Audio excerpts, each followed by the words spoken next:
जय हिंद दोस्तों। आज हम लोग कक्षा 10 के गणित विषय पर चर्चा करेंगे और चर्चा का विषय होगा दो चर वाले रैखिक समीकरण युग्म के हल करने की विधि। तो हम लोगों ने जब आप लोग क्लासरूम में आ रहे थे तो उस समय क्लास में हम लोगों ने दो चर वाले रैखिक समीकरण युग्म के हल प्राप्त करने की पहली विधि, जिसे हम लोग प्रतिस्थापन विधि कहते हैं, उसके बारे में अध्ययन कर चुके हैं। अब हम दो चर वाले रैखिक समीकरण युग्म को हल करने की दूसरी विधि, जिसे हम लोग एलिमिनेशन मेथड अर्थात विलोपन विधि कहते हैं, उसके बारे में अध्ययन करेंगे।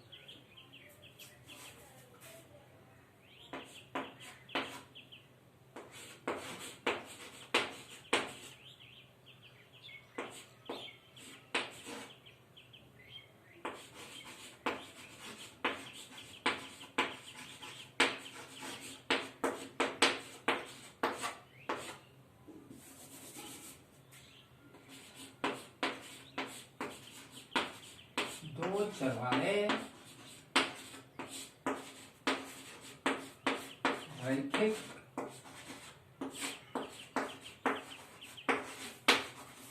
समीकरण युग्म को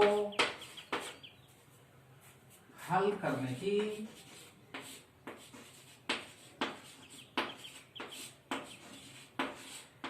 विलोपन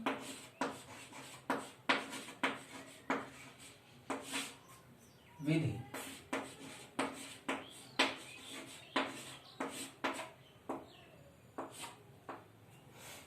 तो हमारा टॉपिक है कि दो चर वाले रैखिक समीकरण युग्म को हल करने की जो विलोपन विधि है, यानी इस विलोपन विधि के द्वारा हम लोग दो चर वाले रैखिक समीकरण युग्म में प्रयुक्त चर संख्या, जैसे हम लोग चर संख्या x या y लेते हैं, तो रैखिक समीकरण युग्म में चर संख्या x के पद हैं, चर संख्या y के पद हैं और अचर पद हैं।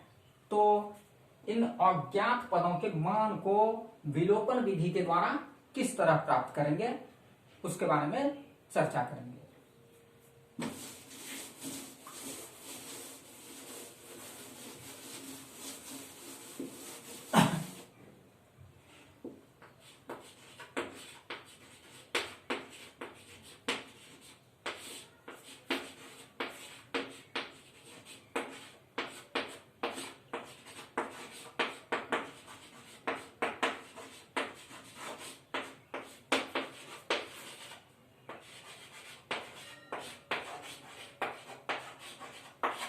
एलिमिनेशन मेथड, विलोपन विधि को हम लोग अंग्रेजी में बोलते हैं एलिमिनेशन मेथड। अब इस विधि के द्वारा दो चर वाले रैखिक समीकरण युग्म को हल करने के लिए हम क्या क्या संक्रियाएं करते हैं, उसके बारे में पूर्ण विवरण लिख लेंगे।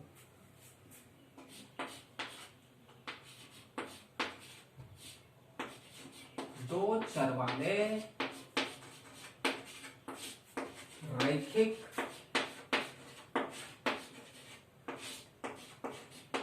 समीकरण युग्म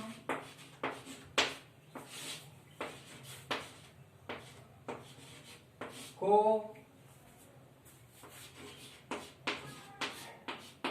विलोपन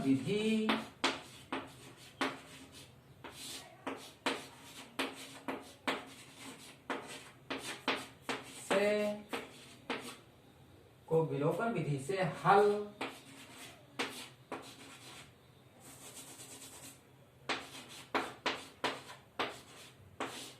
प्राप्त करने के लिए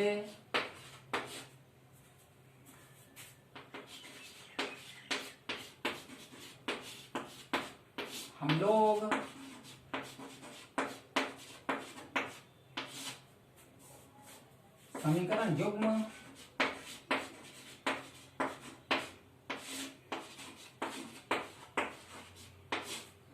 समीकरण युग्म के प्रत्येक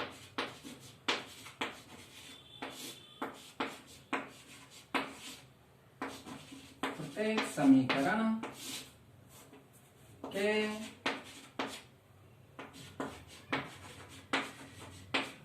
समजात चर पदों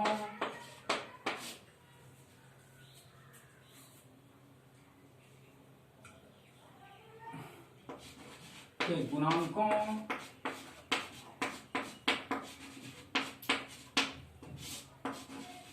का अवलोकन करते हैं।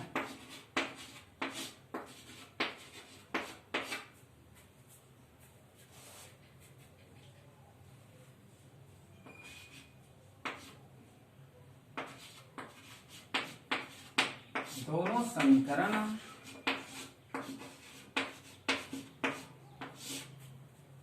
समीकरण के समजात चर पद में दोनों समीकरण के समजात चर पद में से किसी एक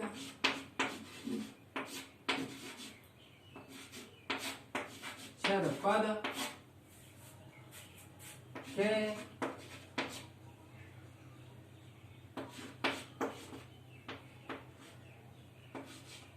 गुणांकों किसी एक चर पद के गुणांकों के समानता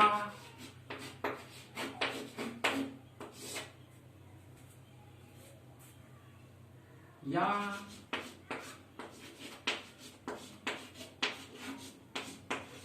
असमानता को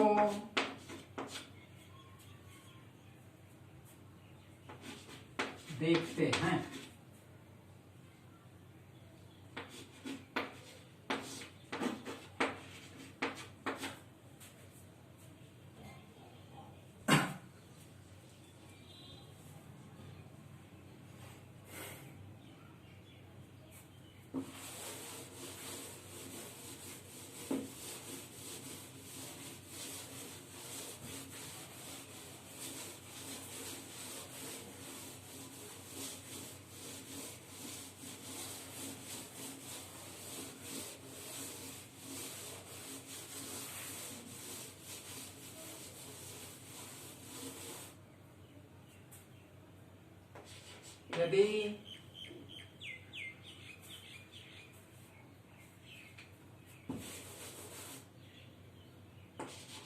यदि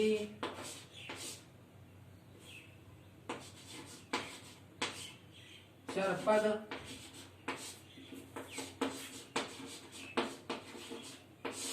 समान होते हैं तो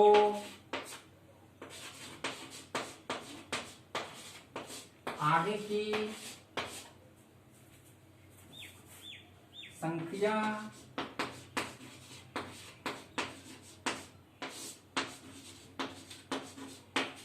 करते हैं, लेकिन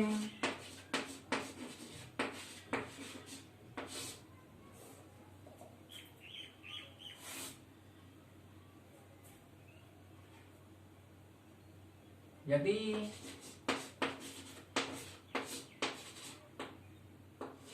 असमान होते हैं तो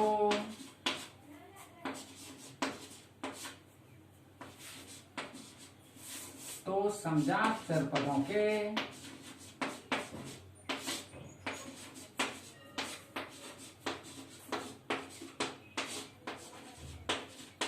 गुणांकों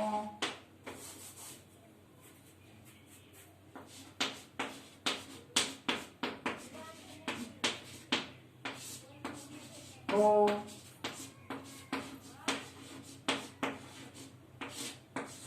समान करने के लिए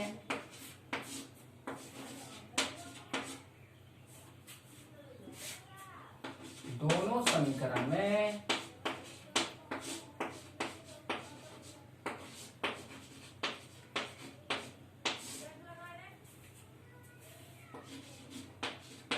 अपनी इच्छा के अनुसार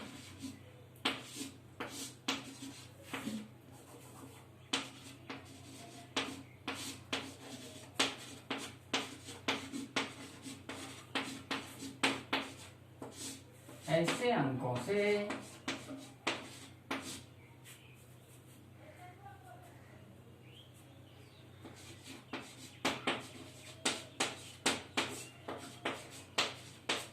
अंकों से गुणा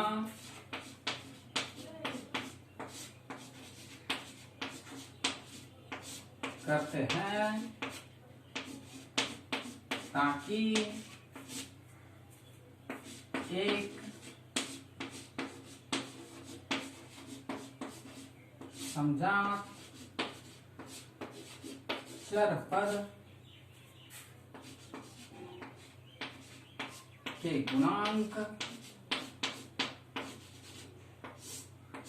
आपस में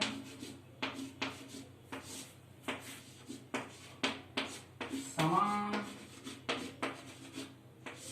हो जाए।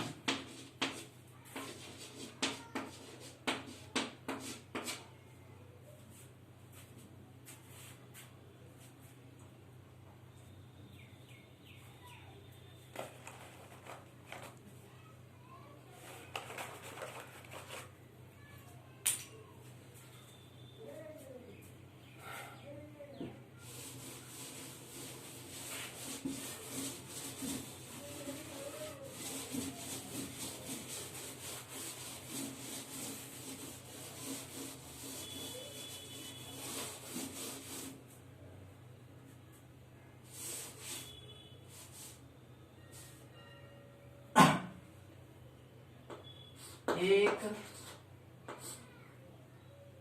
समजात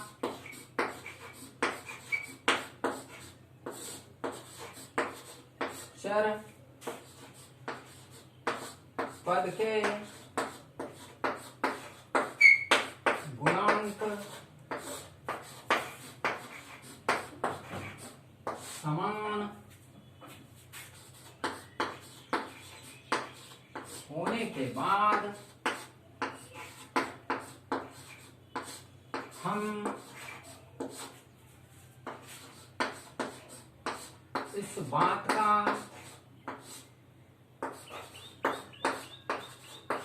अवलोकन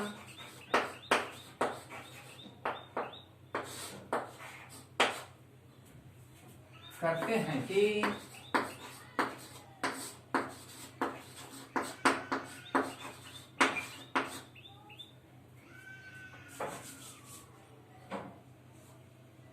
उनके चिन्ह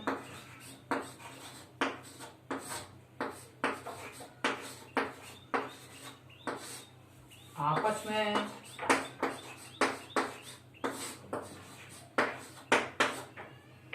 समान हैं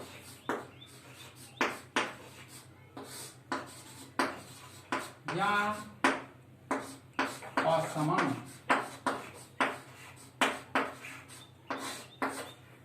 यदि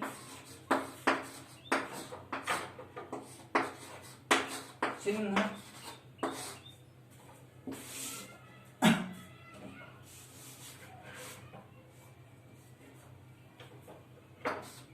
समान होते हैं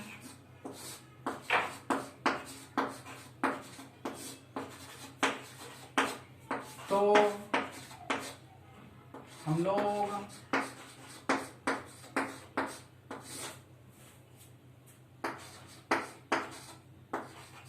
दोनों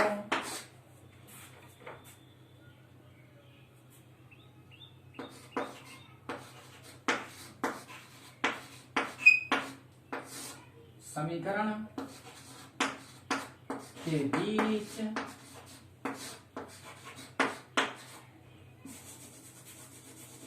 अंतर की संक्रिया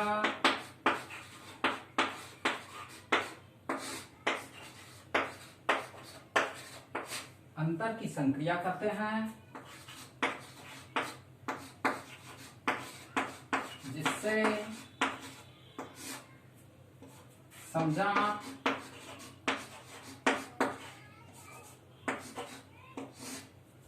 समान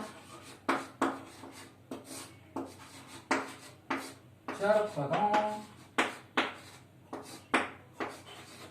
के चिन्ह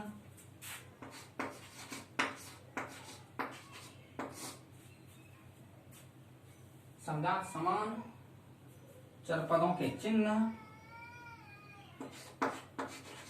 एक दूसरे के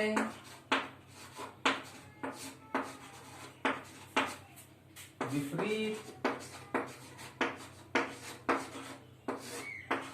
हो जाते हैं और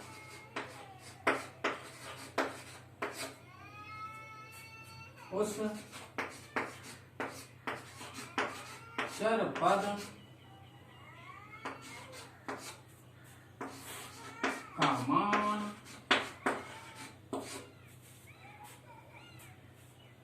समीकरण युग्म में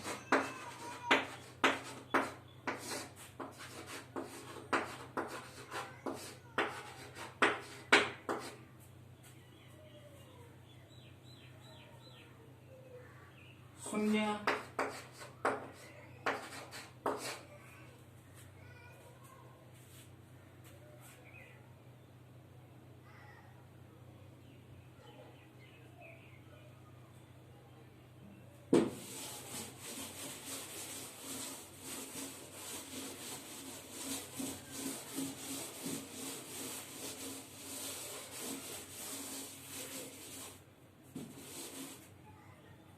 हो जाता है।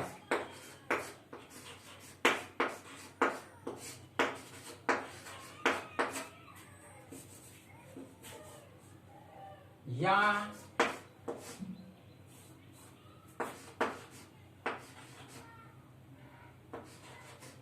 समजात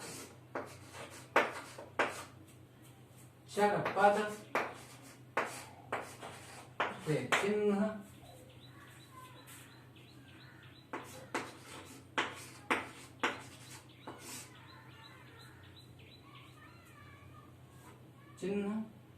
यदि एक दूसरे के विपरीत हो, एक दूसरे के विपरीत हो तो हम लोग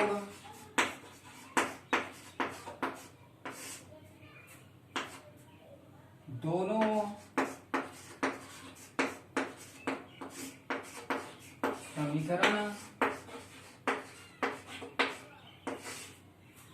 के बीच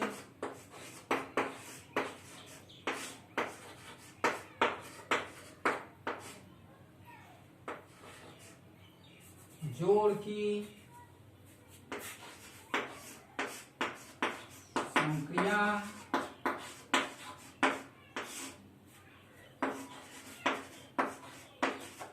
करते हैं और समजात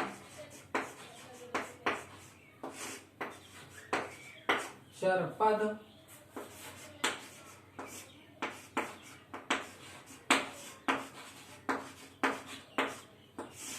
समीकरण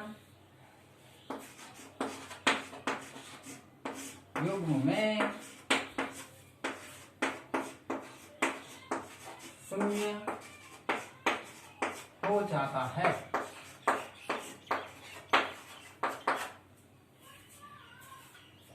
अब हमें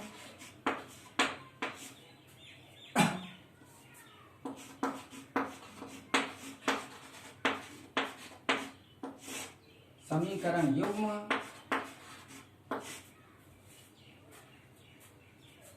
के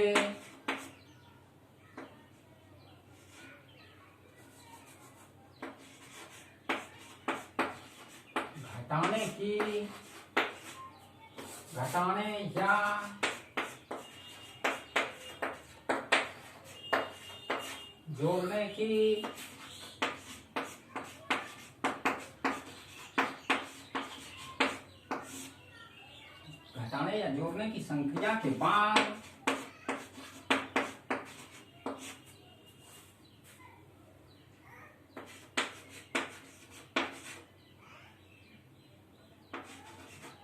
समीकरण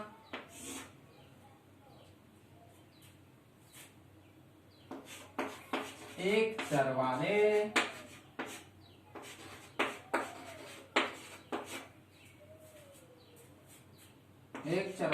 रैखिक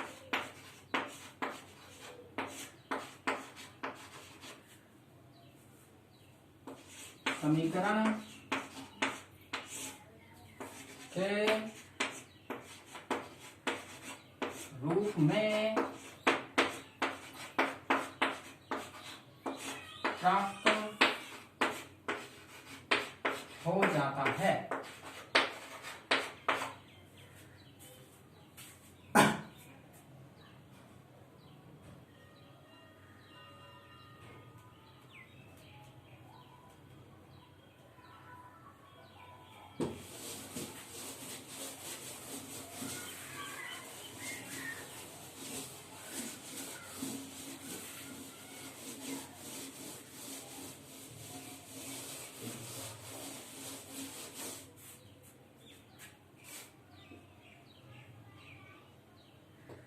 प्राप्त एक चर वाले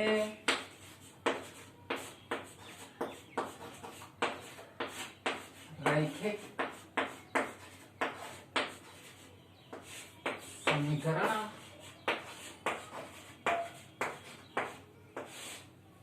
को हल कर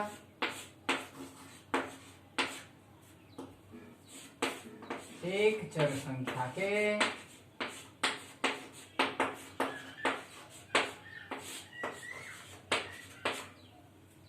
अचर मान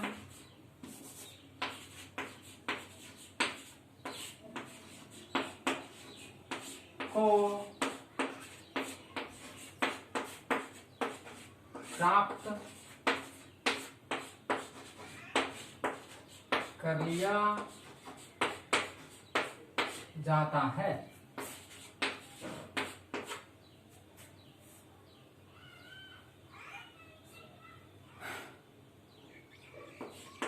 एक चर के प्राप्त अचर मान को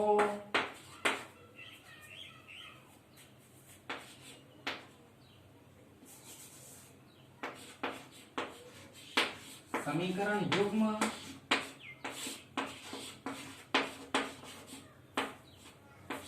के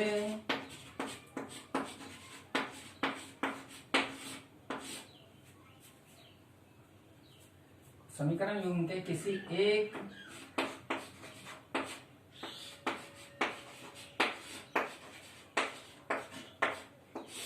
एक समीकरण में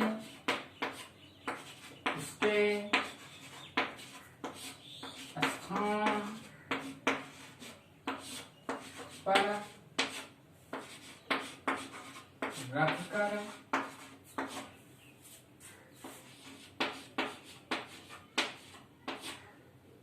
दूसरे चर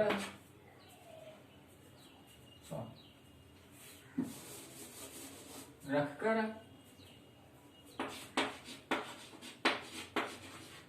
समीकरण को एक चर वाले रैखिक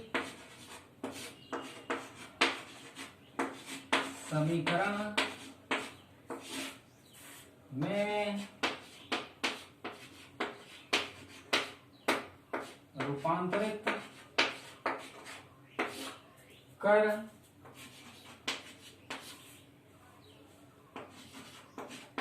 दूसरे चर संख्या के हल, दूसरे चर संख्या के अचर मान को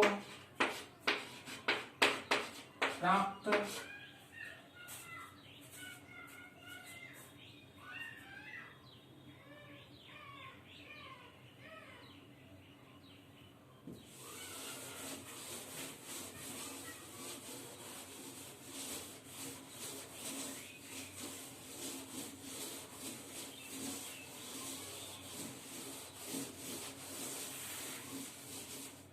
कर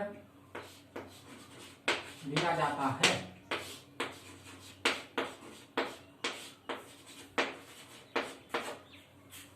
इस प्रकार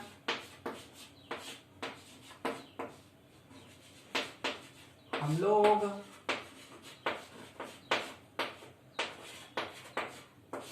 विलोपन विधि से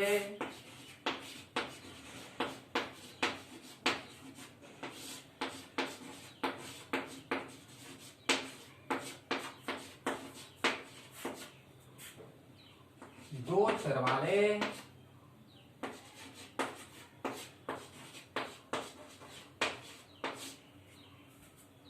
रैखिक समीकरण युग्म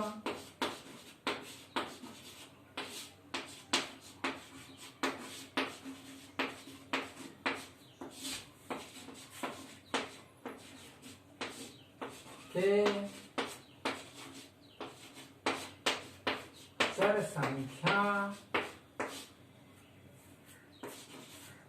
के अचर मान को प्राप्त कर लेते हैं।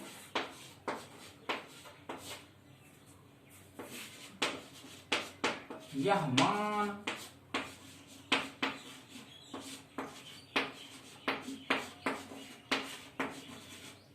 रैखिक समीकरण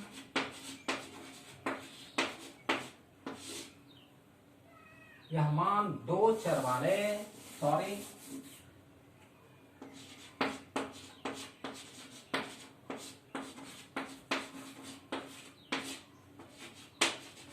रैखिक समीकरण युग्म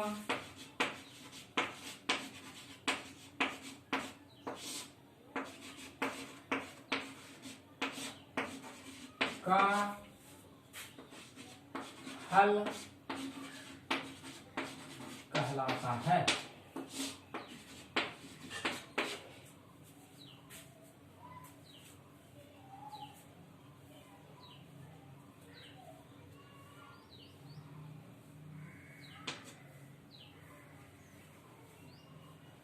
इस प्रकार हमने सैद्धांतिक रूप से विलोपन विधि का दो चर वाले रैखिक समीकरण युग्म के हल को प्राप्त करने के लिए किस प्रकार प्रयोग करेंगे उसे पूर्ण रूप से हम शाब्दिक रूप में लिख चुके हैं। अब इसके प्रायोगिक रूप को हम एक उदाहरण के साथ समझेंगे।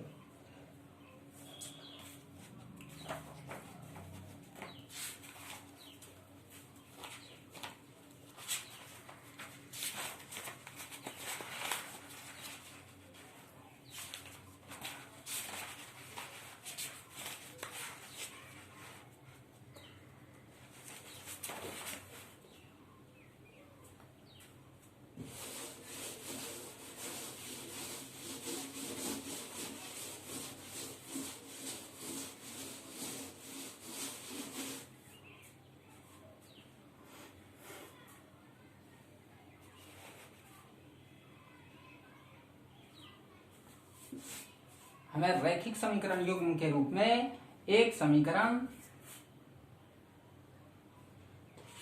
x + y = 5, एक समीकरण दिया हुआ है, और समीकरण युग्म का दूसरा समीकरण 2x - 3y = 4,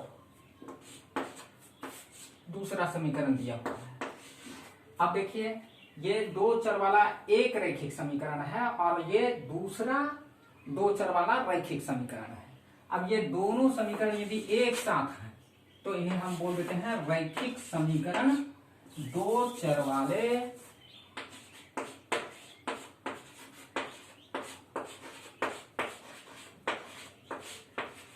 रैखिक समीकरण युग्म।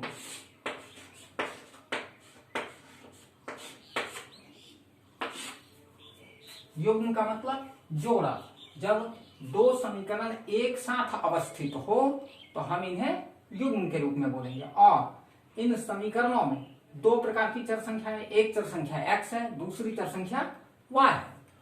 अब और दूसरे समीकरण में भी समजात चर संख्या, दूसरे समीकरण के एक पद में समजात चर संख्या x है और दूसरे पद में समजात चर संख्या y है। अब इसको विलोपन विधि से जब हल करेंगे तो हमने क्या कहा था, हम पहले क्या देखेंगे कि दोनों समीकरण के चर पद, तो एक चर पद x है, दूसरा चर पद y है।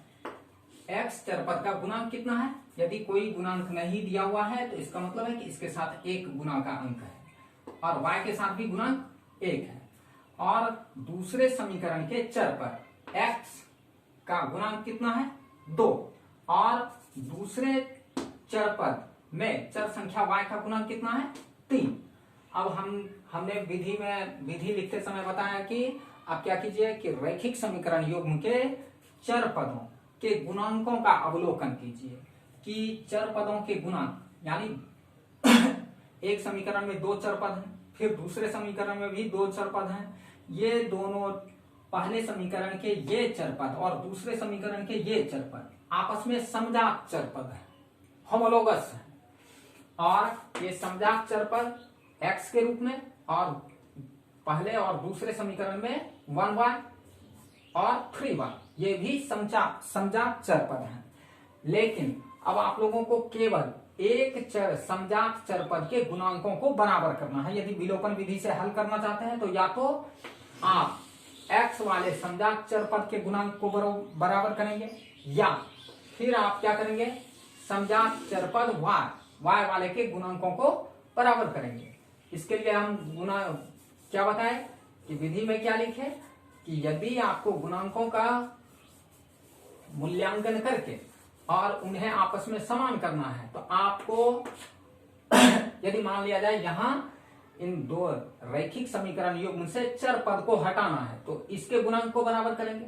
तो अभी हम देख रहे हैं कि नीचे वाले समीकरण के x के गुणांक का मान 2 है और ऊपर वाले x के गुणांक का मान 1 है। तो हम अपनी इच्छा के अनुसार गुणात्मक अंक ले सकते हैं।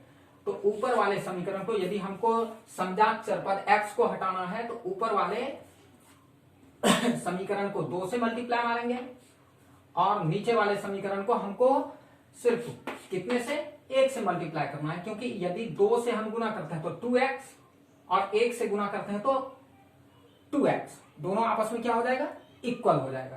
तो हम पहले क्या किए, ऊपर वाले समीकरण को अपने इच्छा से इनके गुणांकों को बराबर करने के लिए कि कितनी कितनी संख्या से गुणा की जाए ताकि इनके गुणांक आपस में समान हो जाए। तो ऊपर वाले समीकरण को 2 से मल्टीप्लाई मारे और नीचे वाले समीकरण को 1 से मल्टीप्लाई मारे।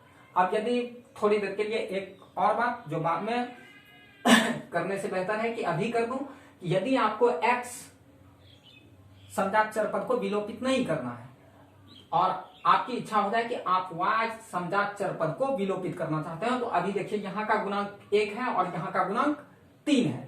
इस स्थिति में आपको गुणा करने का अंक बदलना पड़ेगा कि 1 को 3 के बराबर करना है, तो 1 यहाँ गुना करेंगे कितने से, 3 से, 3 1 जा 3 यानी 3y और -3y into 1 तो इस दोनों का गुणांक आपस में क्या हो जाएगा। तो आपकी इच्छा पर निर्भर है कि आप समजात चरपद x को विलोपित करना चाह रहे हो या समजात चरपद y को विलोपित करना चाह रहे हो। तो हम लोग अभी फर्स्ट टाइम क्या कर रहे हैं, x को यहां से विलोपित करना चाह रहे हैं। तो ऊपर वाले समीकरण को 2 से गुना करेंगे और नीचे वाले समीकरण को 1 से गुना करेंगे। इस आंकिक मान से गुना करने का मतलब क्या कि इस पूरे समीकरण के गुणांकों के साथ 2 का मल्टीप्लाई है। नीचे में 1 के साथ गुना करने का अर्थ क्या है कि इस समीकरण के चर पद और अचर पद सभी के साथ इसका मल्टीप्लाई है। तो फिर हम लोग क्या करेंगे,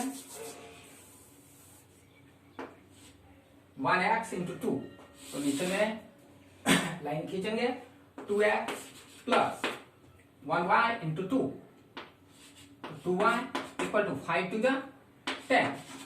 नाउ हम लोग क्या करेंगे, 1 से पहले 2x को गुना किए तो 2x इंटू 1, तो 2x, फिर माइनस 3y इंटू 1, तो minus 3y equal to 4 into 1, तो 4। अब हम देख रहे हैं कि ऊपर वाले समीकरण को 2 से गुना किए और नीचे वाले समीकरण को 1 से गुना किए, तो चर संख्या x वाला ऊपर के समीकरण के चर पद 2x का मान और नीचे के समीकरण में चर पद 2x का मान आपस में समान है समान हो चुका है।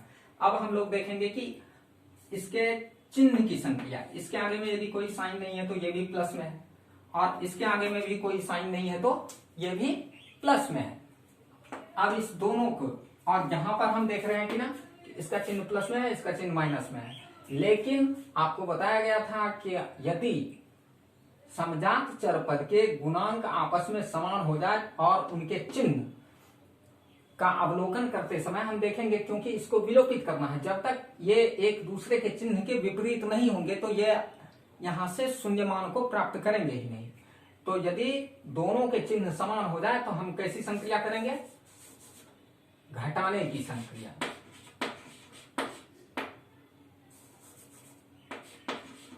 घटाने पर, क्योंकि जब हम लोग बीज गणित या घटाव करते हैं तो नीचे के चिन्ह, नीचे के पदों के चिन्ह क्या हो जाते हैं, उसके विपरीत चिन्ह को प्राप्त कर लेते हैं। जैसे ये प्लस है तो माइनस होगा, ये माइनस है तो ये प्लस होगा, ये प्लस है तो माइनस होगा। इस तरीके से अब हम देखते हैं, अब यहां बीज गणित या जोड़ करेंगे तो हम देखते हैं कि ये माइनस में है और ये प्लस में है, तो इसका वैल्यू कितना हो जाएगा, 0।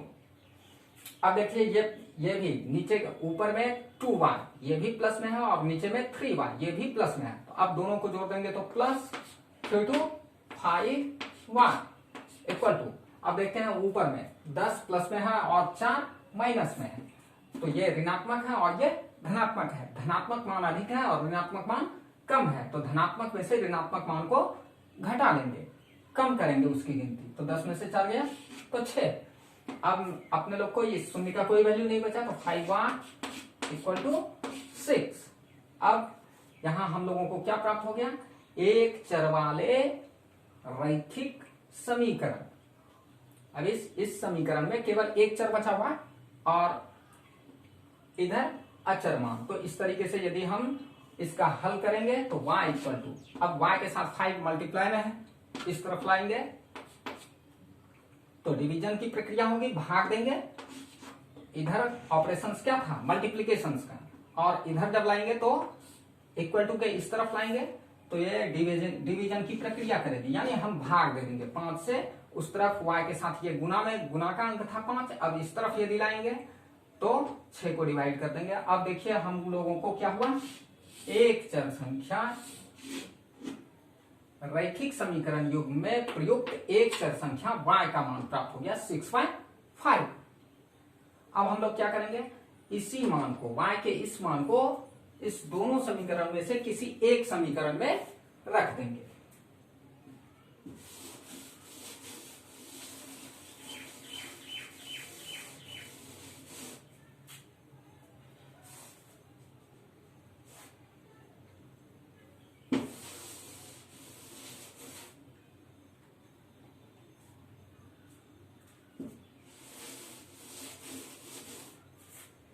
समीकरण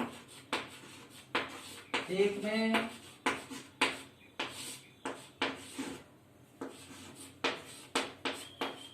y का मान रखने पर, तो समीकरण एक कितना था हम लोगों का, x plus Y equal to 5, और y का वैल्यू हम लोग कितना प्राप्त किए हैं, y equal to 6/5। x plus y के स्थान पर इसे प्रतिस्थापित कर देंगे, तो y का वैल्यू कितना है 6/5, y की जगह पे 6/5 के मान को रख दिया इक्वल टू 5। अब हम देखते हैं कि ये, फिर देखिए कि ये जो समीकरण, ये पहले दो चर वाला रैखिक समीकरण था। अब जब हम y के अचर मान को रख दिए तो ये समीकरण किस रूप में रूपांतरित हो गया, एक चर वाले रैखिक समीकरण के रूप में। अब देखिए ये चर पद है और ये अचर पद, और ये भी अचर पद, तो अचर पद को अचर पद के स्थान के साथ निहित करेंगे, तो x अब इस अचर पद को इसकी जाति के पास लेके जाएंगे इक्वल टू 5 माइनस 6/5। अब देखिए 5 के नीचे नहीं कुछ है तो एक, अब 1 और 5 का एलसीएम निकालेंगे, लघुत्तम समापवर्ग, तो 5। अब देखिए 1 5 5 इंटू 5 25 माइनस 5 को 5 से डिवीजन करेंगे 1 टाइम में 6 इंटू 1